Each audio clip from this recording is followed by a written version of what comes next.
હા મિત્રો, બોટાદના કડદા કાંડને ઉજાગર કરનારા જે આમ આદમી પાર્ટીના લીડર અને એ ખેડૂતના આગેવાન બનેલા રાજુ કરપડા અત્યારે ભારતીય જનતા પાર્ટીમાં જોડાવાના જે સંદેશો આપણને મળી રહ્યા છે કે જે રીતના બોટાદના કડદા કાંડને ઉજાગર કરીને આમ આદમી પાર્ટીમાંથી સતત જે સરકાર સામે એટલે ભારતીય જનતા પાર્ટીના સરકાર સામે લડી લેવાના મૂડમાં ઉતર્યા હતા અને ક્યાંક ને ક્યાંક જેલમાં જવાનો પણ એમને વારો આવી ગયો અને જ્યારે જેલ ભોગવીને આવ્યા બાદ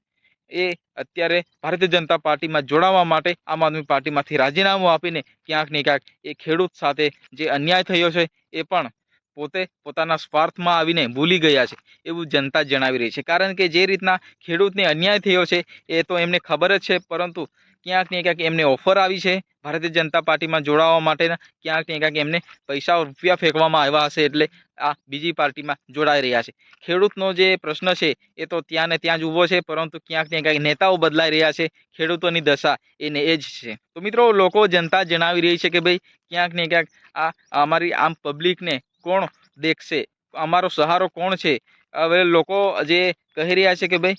જે નેતાઓ એ તો પાર્ટી બદલી રહ્યા છે, નેતાઓને ખાલી પોતપોતાના સ્વાર્થ માટે પાર્ટી બદલવી છે અને ક્યાંક ને ક્યાંક પોતાનો હોદ્દો ક્યાંક ને કોઈ પાર્ટીમાં મળે એ ખાલી એ પોતાના સ્વાર્થ માટે જ એ નેતા બનીને ફરતા હોય છે અને ખાલી ખેડૂતોને અને આમ કિસાન આંદોલન કરતા આમ પબ્લિકને એ ખાલી હાથો બનાવીને ક્યાંક ને ક્યાંક આ સરકારમાં દેખાવો કરવાનું કામ કરી રહ્યા હતા। તો મિત્રો, જે આ નેતાઓ છે એ ખેડૂતોને અથવા આમ પબ્લિકને એક જે પાર્ટીના નામે યુઝ કરતા હોય નેતાઓ એ વારંવાર આપણને જોવા મળતા હોય છે। પરંતુ રાજુ કરપડાની સાચી હકીકત સામે આવી છે કે ભાઈ ક્યાંક ને ક્યાંક રાજુ કરપડા પણ પોતે પોતાની પાર્ટી જે આમ આદમી પાર્ટીને ટાટા બાય બાય કરીને હવે ભારતીય જનતા પાર્ટીમાં જોડાવાના છે। જ્યારે એ જ રાજુ કરપડા ભારતીય જનતા પાર્ટીનો વિરોધી થઈને જે સવાલ ઉઠાવતો હતો કે ભાઈ ક્યાંક ને ક્યાંક ભારતીય જનતા પાર્ટી કિસાનને જે આ રીતના છેતરે છે, છેતરપિંડી કરે છે। જે ખેડૂતો આ જગતના તાજ કહેવાય, જે ખેડૂતો જમીનમાંથી જે આ પાક ઉત્પન્ન કરીને આખા દેશ અને દુનિયાભરના પેટ ભરતા એવા કિસાનો ક્યાંક ને ક્યાંક એમની સાથે અન્યાય થાય છે, ત્યારે જે ખેડૂતોના સાથે રહેવાની જગ્યાએ હવે એ જે ભારતીય જનતા પાર્ટીનો વિરોધ કરતા હતા હવે એ જ જગ્યાએ સ્થાન મેળવવા માટે અત્યારે ભારતીય જનતા પાર્ટીમાં જોડાવાના સંદેશો આપી રહ્યા છે। જ્યારે એ આમ આદમી પાર્ટીમાં હતા ત્યારે એક એવો સમય હતો કે એ જે રાજુ કરપડા ભારતીય જનતા પાર્ટીનો ખૂબ વિરોધ કરતા હતા અને ક્યાંક ને ક્યાંક ભારતીય જનતા પાર્ટીને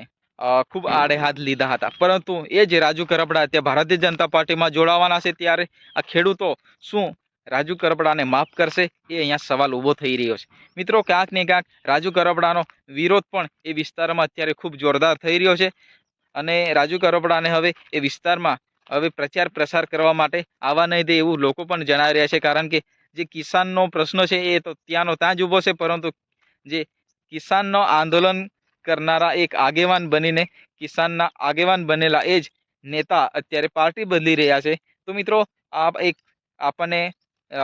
વિષય એ જોવા મળ્યો છે કે ભાઈ નેતાઓ ખાલી પોતાના સ્વાર્થ માટે જ